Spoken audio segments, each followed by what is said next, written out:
Okay, that's for you to take over now, Vanessa.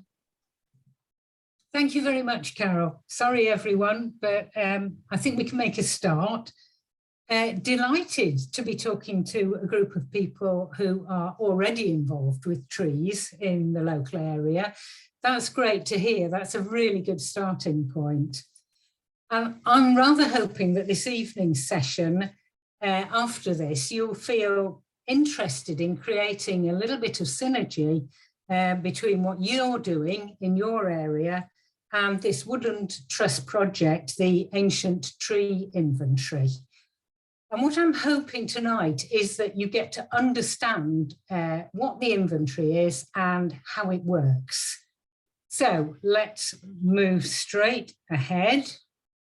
The Ancient Tree Inventory, it's described there. It's a database, and on it, it has the ancient, veteran and notable trees that have already been discovered and recorded. We are in association also with the Tree Register of Great Britain and the Ancient Tree Forum. These happy-looking tree measurers in the background, I've never looked like that, and there's never been a gang of us, but certainly it can happen. These people are in a piece of parkland, and obviously what they're doing is, you know, a group gathering, as it were. So, what is the ATI, the Ancient Tree Inventory? It's a growing archive, and that's really important, that it's ongoing, and it's been growing, as you know, for more than 12 years now. On the Ancient Tree Inventory, there's an interactive map, and it shows you all the trees that have been recorded. Currently, we have over 175,000 verified tree records, and I'll come back to that business of verifying in a minute. It's a citizen science project. Anyone can record a tree, anyone at all. And the data that arrives is curated by a team of volunteer verifiers, of whom I am one. So, how does it work? Let's say you've gone out and you found a tree and you've recorded it on the Ancient Tree Inventory, and more about that anon. And your tree is the one right in the middle of the screen here. It's that grey tree icon. I, for instance, as a verifier, will pick up that tree in my inbox, and I will have a look at what you've recorded about it, perhaps your photographs, your description of it, that kind of thing. And I need to make a decision at some point about whether this is an ancient tree, a veteran tree, a notable tree, based on the evidence that you give.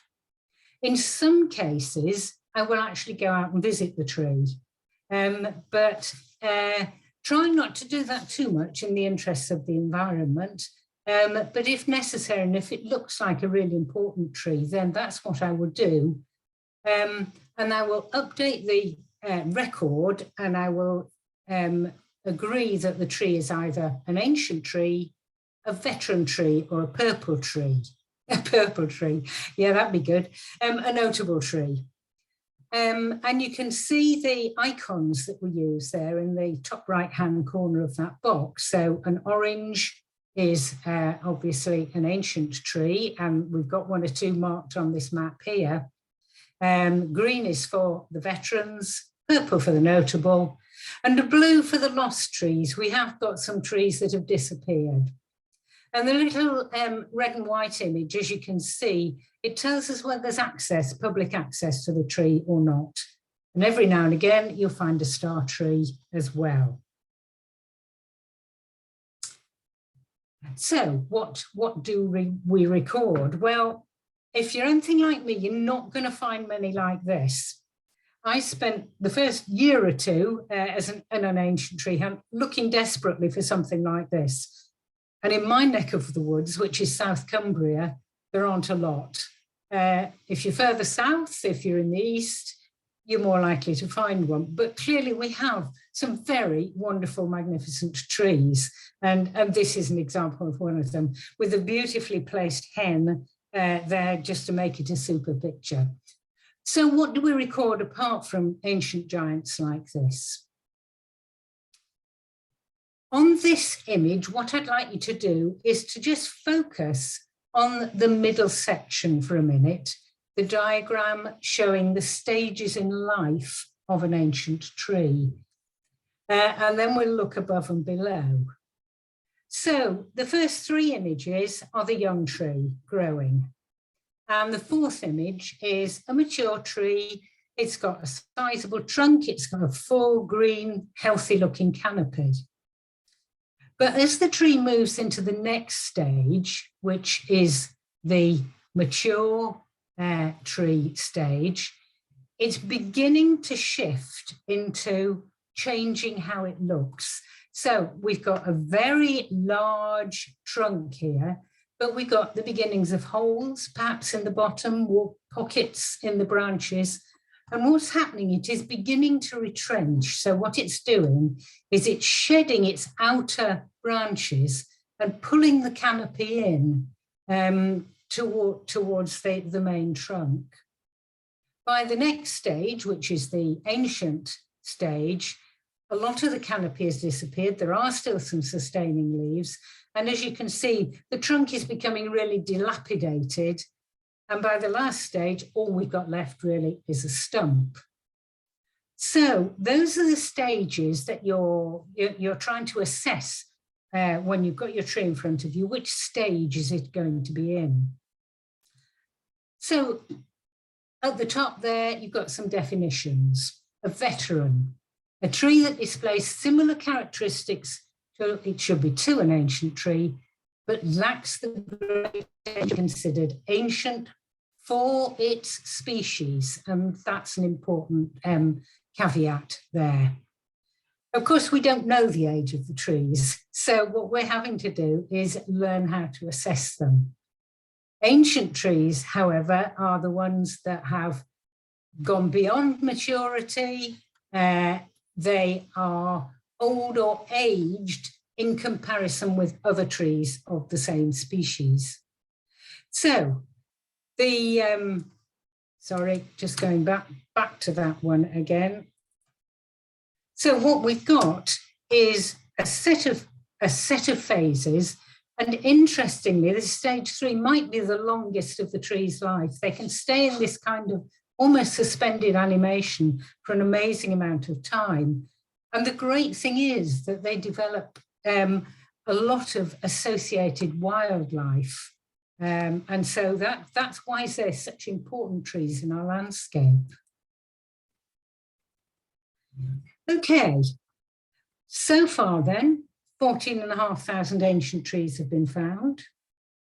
They use the interesting phrase post-mature here, which I think is a kind way of saying old. They're old in comparison with other trees of the same species. So again, that species comparison is important. And the key things we're looking for are a large girth, retrenchment, loss of crown, probably hollow. It's the sort of trees that make you say, wow, goodness me. And if you start getting your eye in, if you're anything like me, you'll see them. I see them when we're driving in the car and I say, oh, stop the car, you know, we want to go and have a look at that one. And they have other gnarly characteristics. So veteran trees then, we've got 110,000 of these. Yeah, they've still got some ancient characteristics. This one on the left here, as you can see, it's probably hollowing. It's quite a good sized stem, and it's losing branches. But it's not got the great age on it that the survivors have, the ancient trees have. It's the next stage for this one where it'll lose more of this canopy. And you can just see where it's pulling in, and the growth is much more close to the main stem of the tree. Notable trees, interesting. We do accept some trees on the ancient tree inventory, which are not necessarily displaying any really ancient or old veteran characteristics, but are significant or are unusual in their area. And so these will be classified as notable trees, and they will be recorded on the site. And we've got about 50,000 of these as well. As I say, not ancient or veteran, but probably something a bit important that it's worth people knowing about. Okay. Right, so, oh, sorry, just need to go back. When we're looking at a tree, here are some of the things that you need to start raising your awareness of, if you like. The first thing that we've already, going down the left-hand side here, is the tree starting to retrench? Is it pulling back? Other things to look for along the main stem, holes.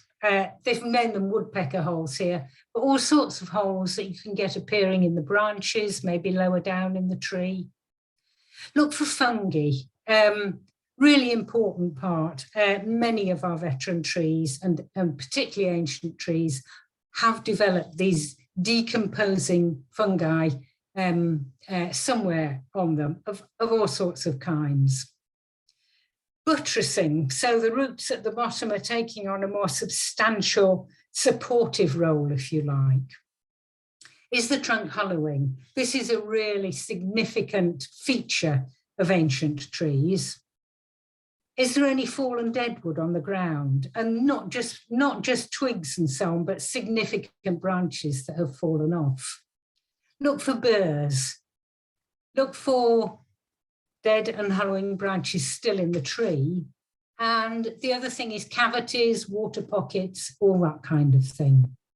So there are a number of features that are defining what we mean by a veteran or ancient tree. Here's a picture of retrenchment in action, if you like. So this tree visibly is losing its outermost limbs. And that's what you're keeping an eye out for. There's still plenty of trees to be discovered. And what we're very much hoping is that in your area, you can begin to be the people who are recording these trees onto the ancient tree inventory. And what you can do is you can not only record trees, you can look at what trees there are in your area already recorded.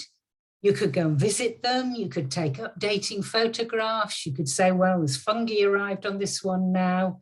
So in a sense, it's a living and growing inventory thanks to the recorders. Having showed you all these great big pictures of huge trees, it's really important, and I think especially for those of us who live up in the north and in places where it's not so easy for trees to grow, the smaller species are really important, and they have been, I think, overlooked. So be aware that not all ancient trees are massive, great specimens with huge trunks. Some of them are much more reduced. So what we've got here, top left, is a set of rowans, actually. They're significant size for rowans. And if you compare it with others, they're looking like something really quite substantial. These three, along with the hazel below, look to me as though they were once part of old hedgerows.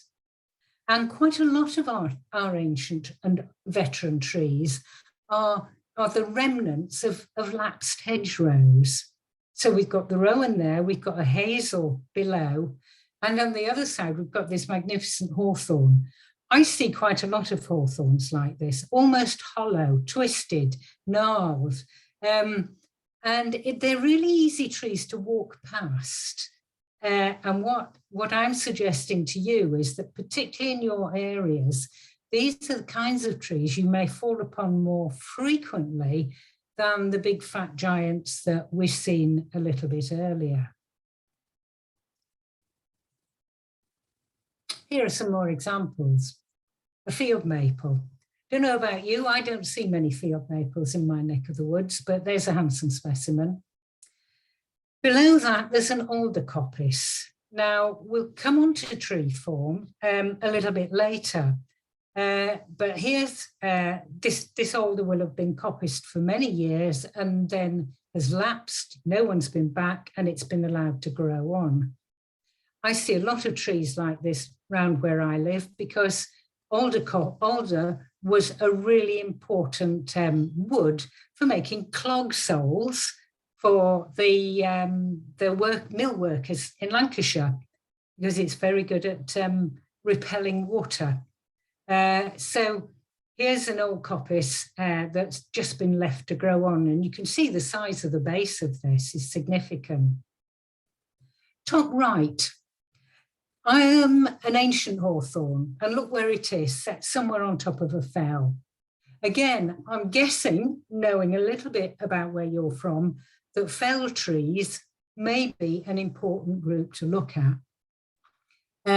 It's got substance for a hawthorn, but if you think about what it's competing with by way of weather and growth challenges, this one's done well to make it as far as this. And down below is an ancient rowan tree, again, quite a substantial girth, and rowans, worth looking out for, especially in the north. Let me just explain this, this slightly complicated looking chart. What we're saying here is that the different species, and you've got them listed down the left-hand side here, a selection of species, have both different life expectancies and different growth habits. So some trees become ancient earlier than others, and we always need to take account of the environmental conditions in which they're growing, how challenging they are. But if you have a look, for instance, at the yew girth measurements on the top, you'll see that for an ancient yew, we're looking at girth measurements of between 6 and 10 meters. That is some tree. I've seen some like that, perhaps you have. They're very often in churchyards in Kent or Wales, South Wales. But that's the kind of girth measurement we're looking at in terms of an ancient or veteran yew tree. If you look at the hawthorn at the other end of the scale, right at the bottom, we're looking at a girth measurement there of between 2 and 3 meters. So a much smaller thing. And this gives you an idea of the relationship between the girth and the species growing in average conditions.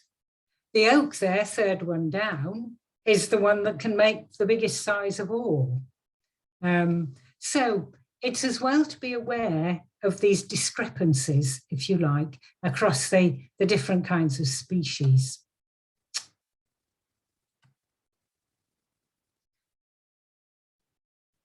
The Ancient Tree website is an incredibly valuable resource, and I use it a lot because it has so much enabling help on it. Everything you need to know is there somewhere.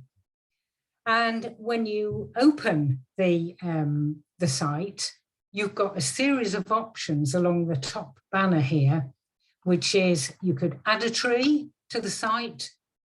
You could find out what we record and why. You can find out how to record. You could do a tree search. You could report on a tree, and you can join the blog. So a number of options. And one of them is this helpful species guide. So for a number of the main species, you've got a little bit of a breakdown of how to recognize the genus, to understand our 2 native species, to know about hybrids and so on. So the Find Out More button will expand upon that particular tree. And, you know, as you go, not all trees are represented there, but the main British species are there for you to actually have a look at and get to understand. So, how do you use the website? When you open the website, ATI, woodlandtrust.org.uk, this is the home page. And the first thing to do is to top right-hand corner, there's to register and then sign in. And from then on, the site will recognise you. So there's your home page, there's your opening page.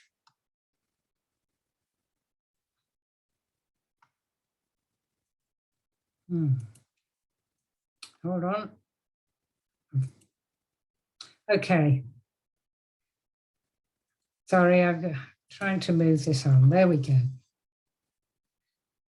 So once you've done a little bit of homework and you feel as though you're ready to record a tree, then these are the things that you need to be looking at. This really essential information are where it is, what genus species it is, what girth it is, access, is it public access, is it private access, can we get to see it? And more than anything, photographs. Photographs are so helpful and important. If you've got time and the inclination, you could add additional information around what tree form is it? Is it a maiden tree? Is it a tree that's been either pollarded or coppiced in its time? What about the tree condition? We've talked about some of those things already. What about epiphytes? Has it got moss, lichen, ferns growing on it, fungi? Any sign of invertebrates? I've never found any yet, but who knows? It might be possible. So let's say you are ready to add your tree. I'm assuming that you will have found a way to get the grid reference of the tree. And sorry, I'm just going to look to make sure that see if the next, yeah. I don't know how you go about this. You might use a map and do along the corridor and up the stairs. You might use, you know, something like a Garmin, which will give you a grid reference. I actually use a grid reference app, which will give me a full 8 or 10 figure grid reference.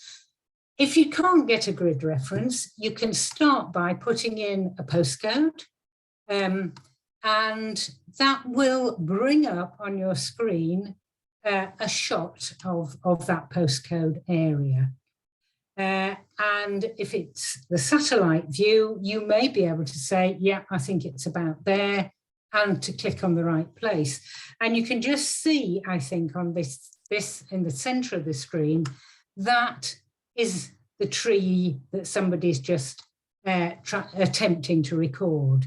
So when you click on the place where you think your tree is, then this little icon will appear.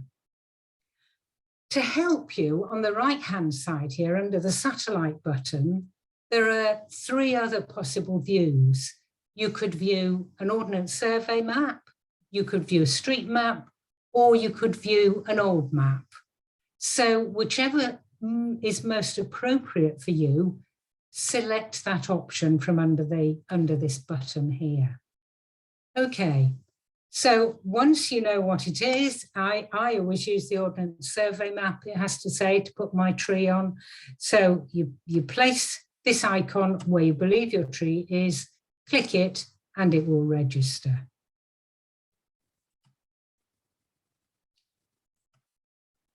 Oh, come on.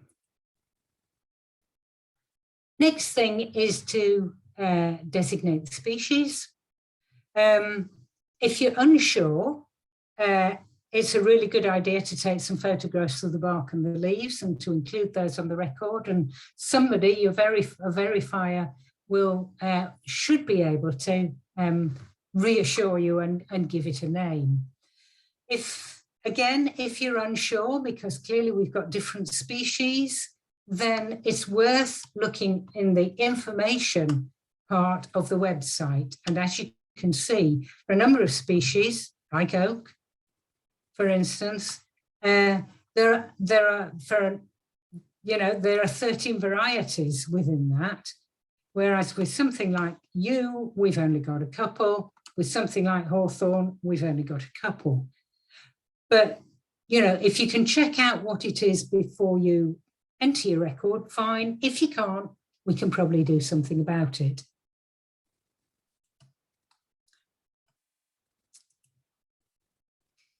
Okay, the next really important bit is the girth measurement of the trunk.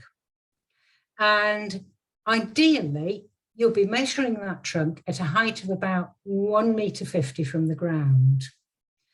If you haven't got your tape measure with you, it can often happen that you see a tree and you've not got your tape measure, check on your own body. I find that my height to my nose is 1.50 metre. And when I spread both my arms out, that's 1.50 metre as well. So you can do an estimated value using your own body measurements. You'll find that people look at you with amusement and bemusement, but just get over it. This is why, we're called tree huggers. If you haven't got your tape measure, then rather than fill in these accurately, you can tick the estimated value button there.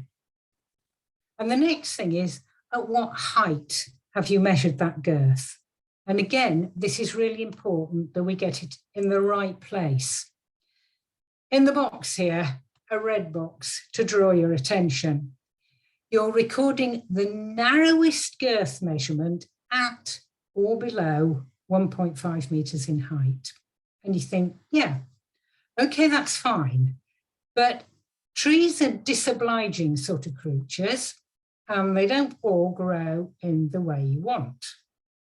Ideally, you'll be measuring this tree on the left-hand side. So it's a nice standard tree. It's got, you can measure it at 1.5 from ground to this point on the trunk, and that's where you'll run your tape measure round. Great, that's the right place. This specimen on the other side, and there are so many like this, is unfortunately, disobligingly grown a branch out at about 1.5 metres. In which case, what you do is you take the point below that, that branch and do your measurement, girth measurement, but you also make sure to add the height at which that girth measurement was taken. Okay, those are the easy ones. Then, of course, we've got these kinds of trees. You've got trees that have grown magnificent burrs, have got bits sticking out of them. And again, what you've got to try and do is find an appropriate place to measure. On the left-hand side here, then, we would try and measure between these two big burrs. Certainly not at 1.5, because that would include the burr. And what we're interested in is this girth measurement of the actual trunk itself. So a green tick there for measuring at what might be, I don't know, 1 metre above the ground, and a red cross for including the burr. Over here, we've got the coppice trees. Whole load of coppice trees near where I live, and perhaps you as well, because there've been woodland industries here for years and years and years. So a lot of my trees that I find are coppice trees. In this case, the measurement you're taking is all the way round the bottom of from where the branches are growing, around the base of the trunk.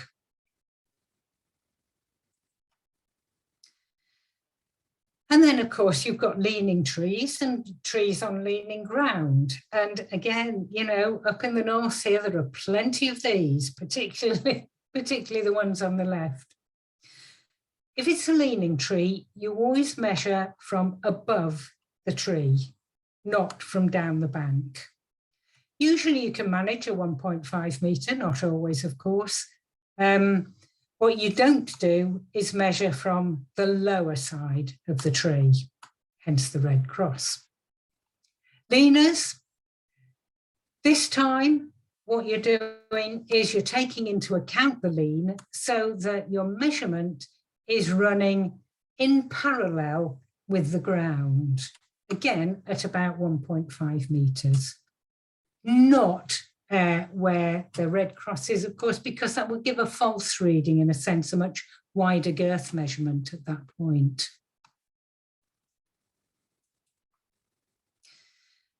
The next thing the site asks is, can you let us know something about public access to the tree? You've got a number of options here. You don't know, fair enough. There's a lot of the land around me that I have no idea whether it's public access or not. Private, but you don't know, nobody's recorded any access information about it. Public open access, i.e. public park. Public partial access, where it's next to a footpath or a road. Private, not visible from public access. And then public, but no access information recorded. Specific to Scotland, Scottish outdoor access. Restricted access, National Trust property. And finally, private, you can see it. Permission's not required to view it. Complicated, but it does help us to know where the trees are and to what extent we can access and have a look at them. If you don't know, you don't know, and there are quite a lot of trees that I have to confess I don't know. But if you can have a go at what you believe is the best option, you can see at the end of each one, there's a little I information button on the website, and that'll give you a drop-down definition of what we mean by that kind of access. And then photos, probably the most important bit of the whole record. From a verifier's point of view, from my point of view, when I pick up a recorded tree, being able to see the tree is the most helpful bit of information that I can have.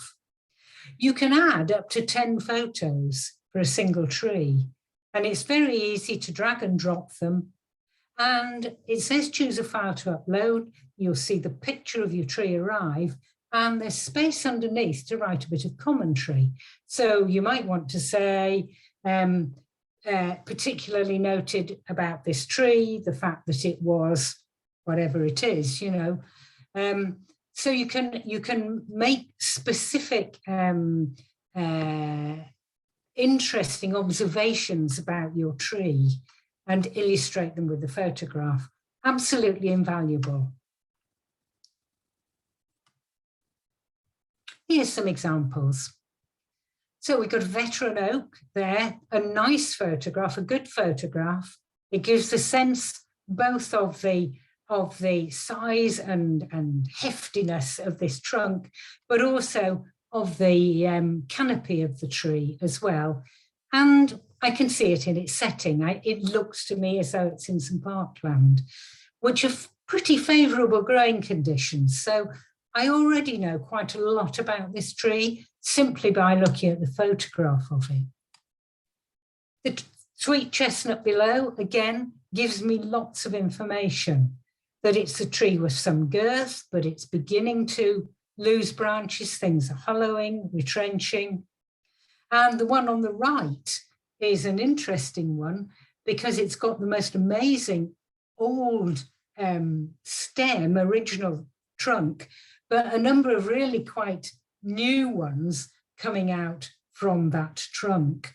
And without a photograph, it would be quite difficult to imagine that tree and to know what I'm dealing with when I'm trying to when I'm trying to define it, if you will, give it a status. So once you've entered your record, you'll get this screen appearing, and it will summarize what you said. You've got the location shown, it'll tell you the species, the girth that you've entered, what you said about access. It will, and then the next thing you can do is add photos. You could add a message. You could say, really interesting tree, but found in a very difficult place, or not sure what this tree is, but perhaps you could have a look at it for me. And any other additional details will come in the last bit. And what I find is that ever so many recorders get to this page and they kind of give up. Maybe that's not surprising. But for me, this little box at the bottom of additional details is one of the most helpful that there is. And we're asking you to add some more information, if you can, about both the wildlife that the tree is hosting and its location. So if you can click additional details and add more, that's great.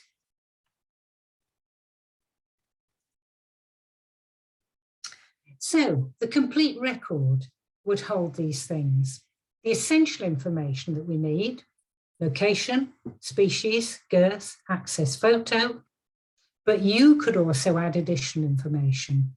What is the tree form by your assessment? And don't worry if you get it wrong, because we don't mind engaging in the dialogue with you and saying, absolutely sure about this, could it be that? We're all learning on this journey, and don't hesitate to try something and see what happens. The condition of the tree, any epiphytes, any fungi. Don't feel you've got to identify. It's an area that I'm really not very good at, but if you can take a photograph of it, somebody out there will probably be able to identify it. So that would be, in summary, all the information on a complete record. Tree form can be quite perplexing, I've found. Trees are disobliging creatures in some sense. They don't always fall into categories. So what we've got here are some examples to show you. You may be really good at this, I don't know. I've learned a lot about tree form since I've been a member of the Ancient Tree Inventory. Pollard form, the one on the left here. This is a lapsed pollard, but at some time in its history, this tree will have been lopped, and it may have been lopped several times. In fact, you can see from all the the remnants of old branches here, that this tree's probably been pollarded over a number of years, but it's finally been left and been allowed to grow on. In my neck of the woods, ash trees have been pollarded over hundreds of years because the new ash growth was regarded as a really important source of fodder for the local farmers. So we have some very old pollards in my area of Cumbria, huge old things, amazing. Coppice trees too. So this is where you've got multi-stem coming from the base. Quite a lot of these are once again created by people actually taking the wood, and around me that includes hazel and oak. These were regularly coppiced at 15-year intervals for charcoal burning or for timber or for making baskets, all kinds of things. But some trees naturally coppice. Perhaps they've got damaged. At some point, the main stems got damaged and they throw up new stems. But in effect, what we've got is a collection of trunks with all joined at the base there. And if you thought it was getting difficult, it's just about to get a little bit more difficult. because trees do come in a huge variety of shapes. This is on the ancient tree inventory. You can go back to it and back to it and, you know, check out what you think your tree is. Some that we haven't talked about before, and I'm not sure I've even used the word maiden, but maiden's one used for this uncut perfect specimen here. Phoenix trees, like the one down on the bottom left here, they've fallen, but they've possibly kept enough root in the ground to regenerate along the trunk and send up new trees from this old trunk, and they continue to grow. The multi-stem tree isn't quite the same as a pollard. This is where 2 or 3 trunks perhaps arise from near ground level. They may arise from a single tree that's branched out at the base. Sometimes it's where a group of trees have been planted very close together in a kind of bundle, and they fuse together. And then below this, the coppice, which we've already talked about, which is a managed tree, like a pollard. Some pollards are natural. It may be that following an injury early in life, they've actually taken on this pollard form. Not always easy to tell, but this kind of bunching at the top here does give you a clue. A coppard, yeah, it's a mixture. So some coppice trees have been allowed to grow on, having been coppiced, and then the tops have been pollarded. I've never actually seen one of these, but you may well stumble across one. A lapsed pollard is one that had been pollarded, not been repollarded, and it's developed a large, heavy crown. And finally, cliff trees. Now, I have a feeling that many of you may come across cliff trees. Having led a little local tree walk around Settle recently, I was certainly very aware of the number of places, there were limestone pavements, there were little cliffs here and there, where the trees were hanging on. And they're often ignored, but I think these are really important trees. They're growing under duress. They're probably older than they look. And I would encourage you to look out for these trees in your area, because I think you may find plenty. Okay, so things that you're looking at, and here are some examples of tree conditioning, tree conditions. This tree is completely losing its outer canopy. We've got hollowing here, significant hollowing, even more significant hollowing in this massive oak here. And hollowing really is one of the signs of a tree moving from veteran to ancient. And it doesn't kill the tree. I mean, what happens is that the tree pulls in its canopy, but it can go on living for a huge number of years in this apparently dilapidated condition, but it's perfectly healthy. Tree epiphytes. These are the 2 easy ones, moss and lichen. The others that, as I say, you may find are ferns growing in trees. You may find sometimes another tree growing in a tree. So I've occasionally found, for instance, rowan growing in another tree, in a cleft in another tree. They seem to have a remarkable capacity for that. So do record interesting phenomena such as that.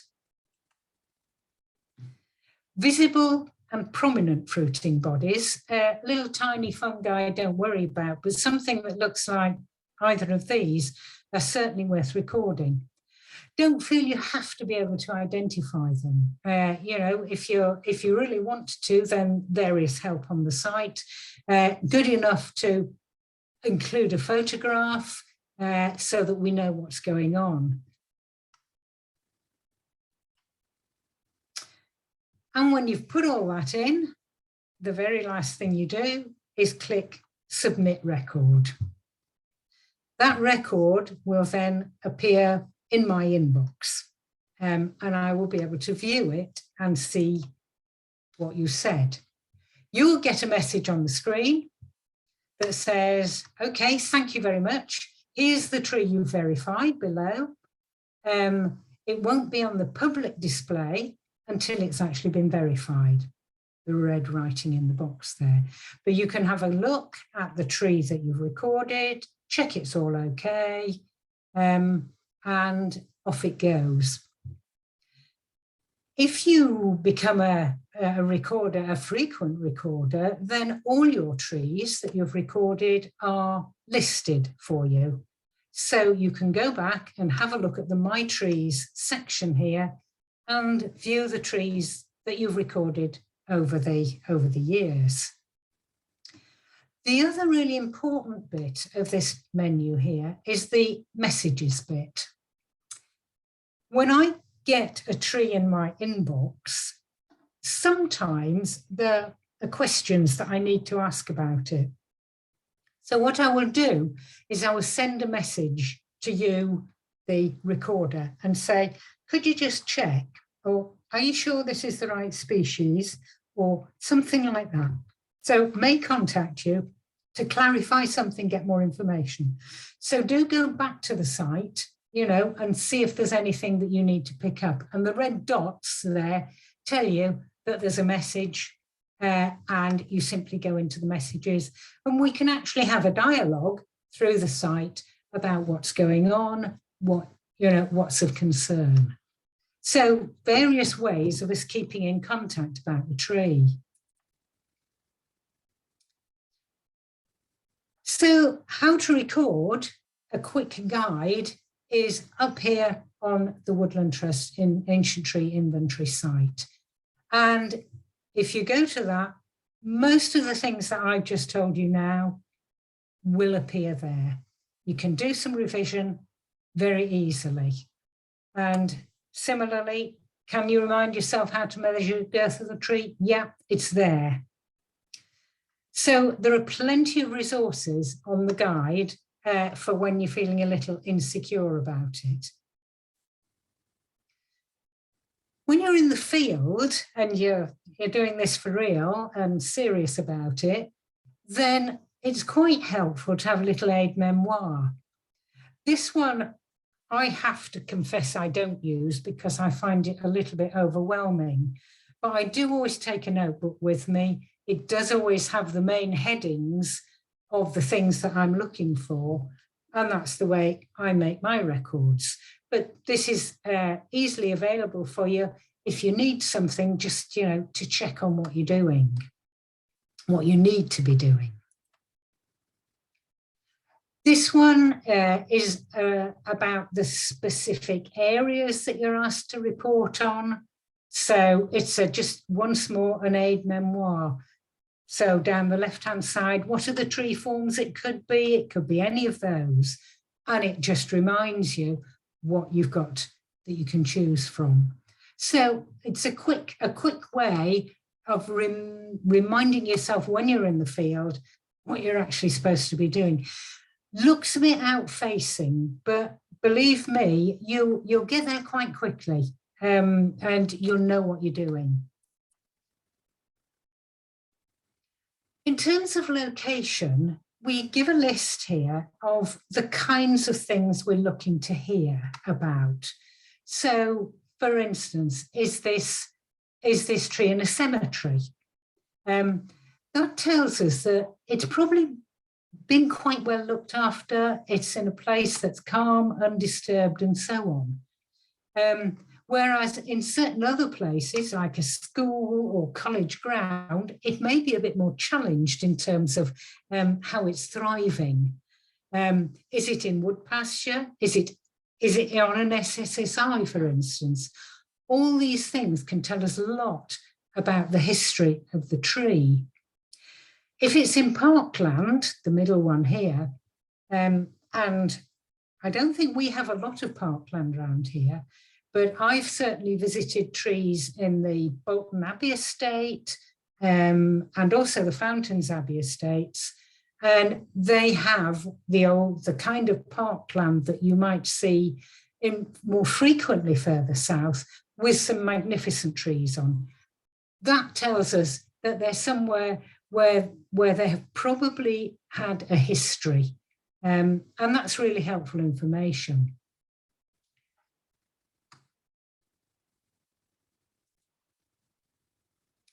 Okay, here are some of the big trees on the site, some of the interesting ones, some of the unusual ones. The magnificent Grantham oak here on the left-hand side, a yew at Asbury, which, as you can see, is so fragmented you can walk through from one side to the other. An ash tree, which has clearly been burnt at some stage, but is still going. The original Bramley apple, I'm told, and another oak, which is again fragmented, looks like 4 trees was one. These are the really special trees, and don't expect to find too many of them. But it's interesting to go on the site and get a sense of what there is at that end of the spectrum in relation to the trees that you might be looking at. I think one of the interesting dilemmas for me at the moment is the business of ash trees. I don't know about in your area, but in my area, ash dieback is really taking hold. And there's some magnificent, really quite big trees that are showing distinct signs of ash dieback. Hard to know what's going to happen to them. Do you record them? Do you decide, well, they're not going to be here in 10 years' time? I'm currently recording anything of significance in the hope that some trees might actually develop some kind of resilience, but I don't know that. So that's an interesting thing to have to speculate on sometimes. Thank you for listening. We've covered the main points about the ancient tree inventory, and I hope you've got a sense of the resource that it is, but also that it may well be a really good way of you building up your knowledge of the trees that are in your area. Can you take that? Sorry about that. My husband's putting the phone in the room, and that's not helpful. Okay, thank you, Carol. There we are. Hello. Thank you very much. Do you want to just see, Vanessa, if you're able to click on the stop sharing? There we go. That's it. Super. There we go. Yeah, so if you're happy to take some questions, we do have a few that have come in the chat. Yeah. Roger, can I invite you to unmute and ask your question initially? Oh, hi, Vanessa. Yeah. Yeah, I wondered, could you go back to the slide on the girth by species near the start of your presentation? I'd love to be able to, but I don't know that I can, because technically I'm struggling already, Roger. So to actually do that might be difficult. Would you like to try and frame your question, and then I'll see if I can answer it a different way? Okay, if I can't make myself understood without the visual diagram, then that's okay, forget it. But so if we can imagine this diagram, this schedule in front of us. Yes. And girths are across the top, 1, 2, 3, That's 4, right. 5. Yeah. And if we imagine the top left-hand one, so the little box with a number 1 printed in the middle. Yeah. Would we understand that to mean that the left-hand edge of that box is 0 width? Yes. And the right-hand edge of the box means 1, a width of 1. No, I think that's more sophisticated than it actually is, Roger. what we're saying is that at the left-hand end of the box, these are the smaller girths, say between 1 and 2 meters, but different for different species. But it's not as accurate as you might think there. It's giving you a broad brushstroke view, if you like, of what might we expect a tree at that point in its life and that girth to be measuring. It's giving you a sense of the possibilities. So on that one box then, the left-hand edge of the one box means between 1 and 2. Yeah. So the right-hand edge of the one box would mean?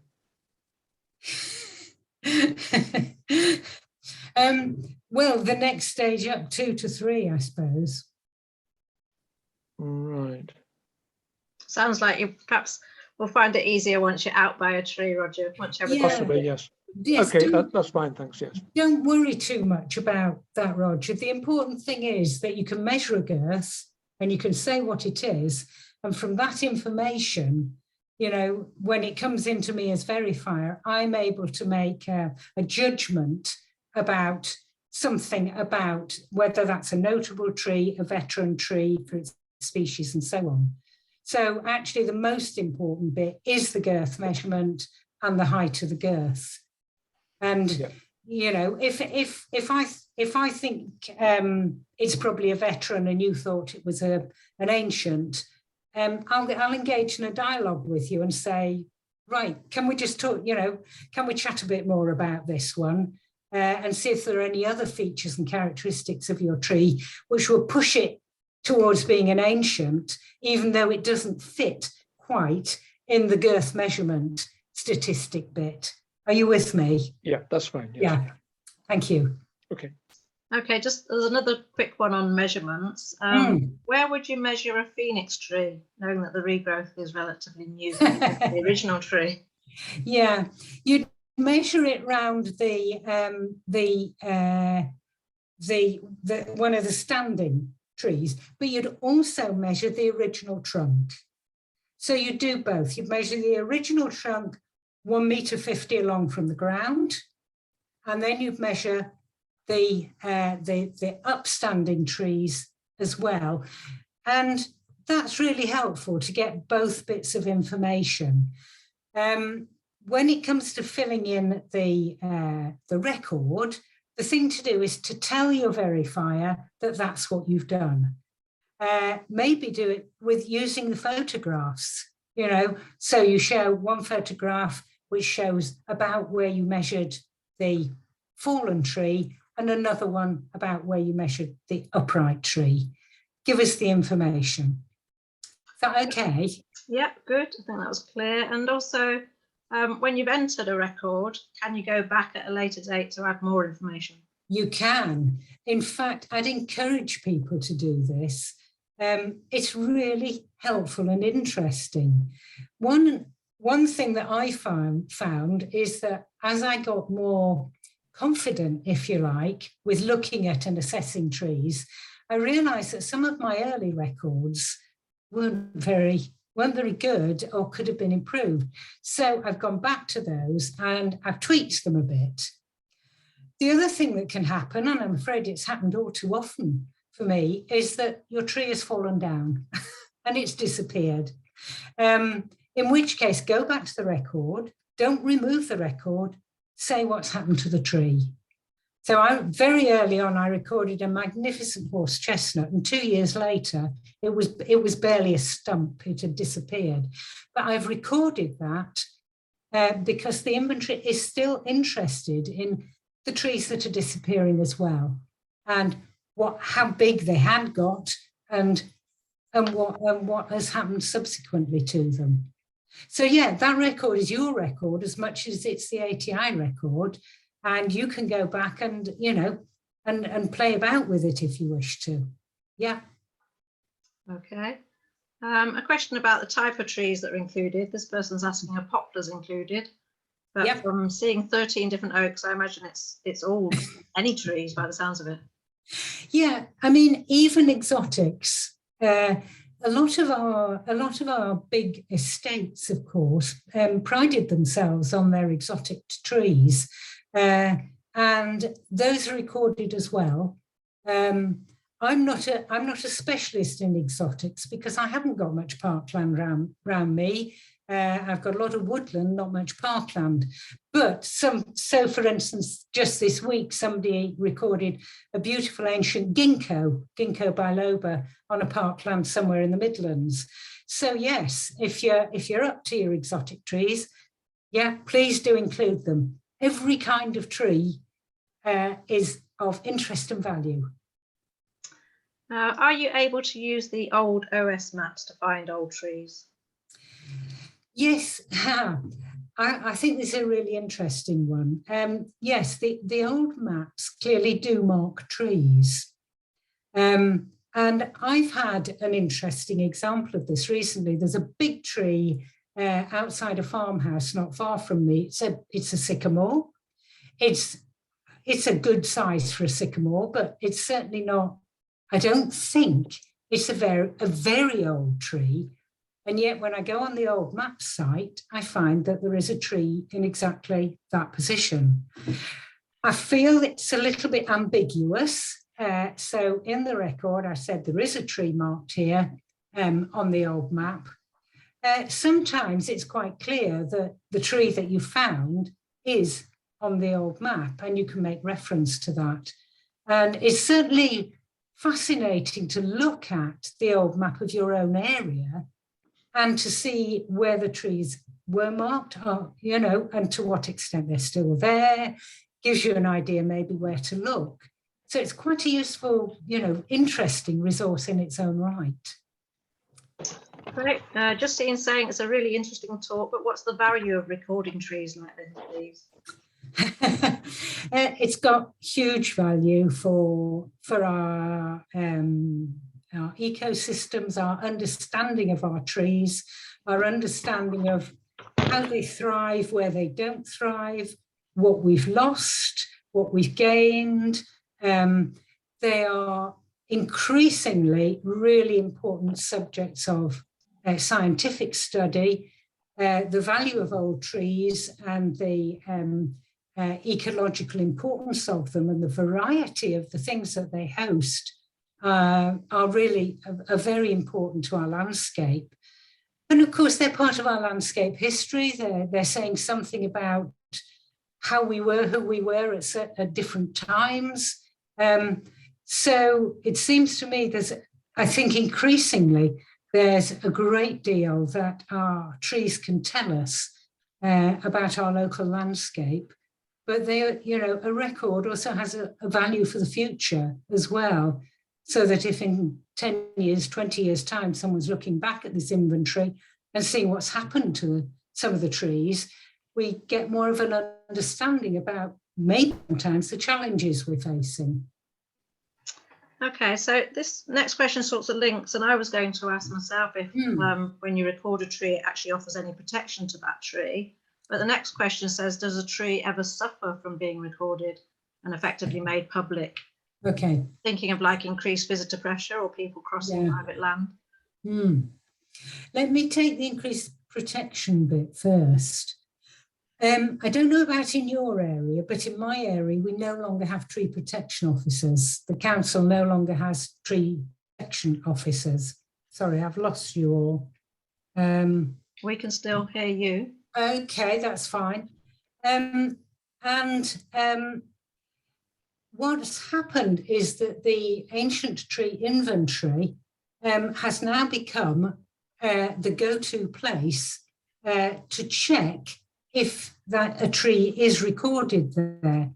Now, it doesn't necessarily give it protection from being felled, but if it's on the ancient tree inventory, the argument is often used that this is a tree of some significance and shouldn't be overlooked. So that's the tree protection side of it. Sorry, what was the other half, Carol? Does the tree ever suffer because it's become public? So you're getting Yeah. through, you know, visitor pressure and people crossing private land to visit it? Yeah, I don't know the answer to that. I know that where trees are in parkland, for instance, where they may get significantly more visited, I'm guessing that the owners of that land will take adequate protective measures to make sure that they're not too stamped down or whatever it is. I suspect that the bulk of the trees I record, nobody goes to visit them, apart from me going back to them and one or two friends that I take. I don't have any evidence that trees are threatened. I get a sense that if people have gone to see the tree, then they value it and they think it's an important thing. And the more people who feel that, the better, it seems to me. Okay, yeah, there's another question about TPOs. I did wonder, Jeff Garrett's offered to give a little bit of additional information about TPOs. Jeff, do you want to comment? Yeah.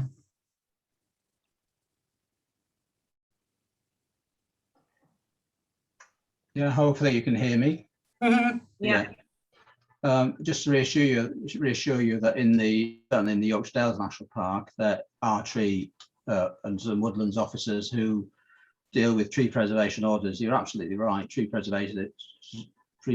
preservation orders are not a great way for protecting certainly a veteran or old tree which has value in terms of dead wood and that sort of thing. Mm-hmm.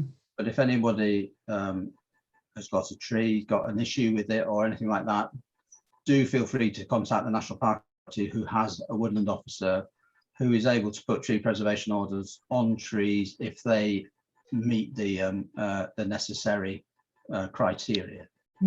So I just thought I'd just chip in with that. But you're absolutely right. Tree preservation orders are a bit of a blunt instrument when it comes to the sort of work that you're looking at and recording, which is really quite, it's very vital in terms of the work you're doing and the encouragement and the publicity you do for it. It's great to be here and hear the talk. Thank you. I'm very excited to see how many there are of you, and I have great hopes for this north part of Yorkshire that you're going to get the bit between your teeth. Because when I look on the website, and I urge you to do that, where as soon as you have a moment, you can actually look at your area and see all the trees that have been recorded so far. I've had a quick look at Central Settle, about 6 maybe. I've had a quick look at Malham. There's a few Malham Tarn that have appeared there.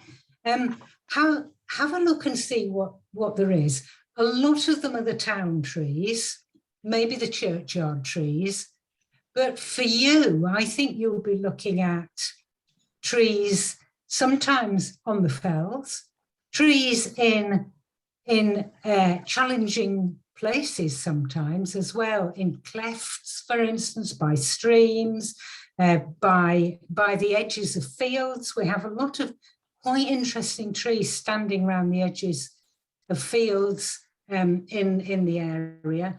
And these are the unsung trees, if you like. They don't get attention, and nobody really remarks them until someone does say, hold on a minute, this is really quite interesting to have this tree growing in these circumstances. The bit that I have found most problematic, I'm surrounded by ancient woodland, semi-natural ancient woodland. And I'm pretty sure that a lot of the trees there are old, but woodland trees don't grow with the same vigor, if you like, or to the same extent as trees that are more scattered. So I've got a little bit of a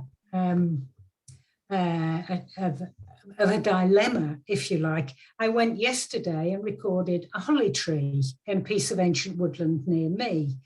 And it was it was pretty much a big holly tree, but it was growing amongst yew trees. It was severely overshaded. So, you know, growing against the odds.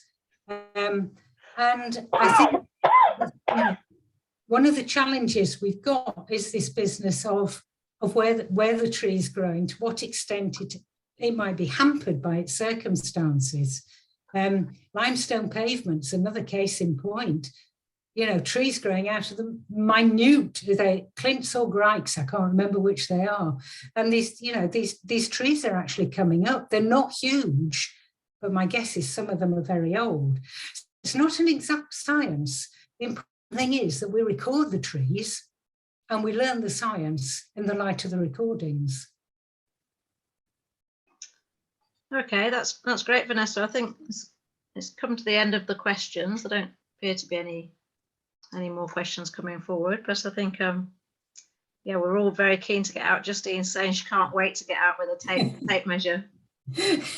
Yeah, I mean, do look at the site first, do register, do sign in, give yourself an hour or two over the next weeks to navigate your way around the site so that you feel confident when you go out there. Remember to take your tape measure. And here's a little verifier's tip. On the end of your tape measure, attach a little hook, because if you're on your own, wrapping a tape measure around a 5-metre tree on your own, you just need to hook it into the bark so that you can get it all the way around. And, you know, and have with you some little aid memoir, if you like, of the kinds of things you're looking for. I find that this is like having a grown-up treasure hunt for the rest of your life. I get so excited by being in a new area and say, oh, you know, people gallivanting off after me because I've gone to measure yet another tree. If you're like me, find it addictive. Another thing that is lovely to do, if you go on holiday in the UK, and have a look at what trees there are in the round where you're going. And you can go and have, you know, you can go and have an ancient tree tour. Well, magic, who wouldn't want that? Right, well, I know we've managed to persuade you to come and lead a walk in the Cecil area, and I know we've spoken about next spring. So for everyone on the call, we're hoping that Vanessa will come over and do another guided walk next spring. Because it's great, all the information you've shared with us tonight online, but there's nothing like going out on a walk with Vanessa and it really sinks in then. So I've got everyone's email that's on the talk tonight, and I will, after this, forward you the link to the ATI, to the website Vanessa's been talking about. And so you can all then have the instructions and tools ready to go and give it a go. And, yeah, and I'll let you know when Vanessa's coming over this way again to lead a guided walk. Can I just say one other thing, Carol? What we haven't got in your area is a verifier. We haven't got somebody based in your area who is verifying trees at the moment. What I'm going to do is, currently I have an area of around 30 to 40 minutes outside around my house in which I verify. I'm going to extend my area to include you lot, so that I can make sure that you're getting your teeth around it. No, but so that you can get your trees verified. What I'd love to do is, after you've had some experience of recording trees, we get 1 or 2 of you in each area to become the verifiers. And that would be wonderful. We can give you some training for that. And then you would be the go-to people for the trees. And it's a great way to grow your expertise. So that's my vision for a bit of a future. Okay, Carol. That's super. Okay, well, I'd just like to thank you on behalf of all of us here. I think there's lots of comments coming in saying how much people have enjoyed the talk. So yeah, thank you very much for sharing your knowledge and expertise. That's great. Thanks, Carol. Cheers. Okay, goodbye, everyone, and look forward to seeing your trees. Cheerio. Bye-bye.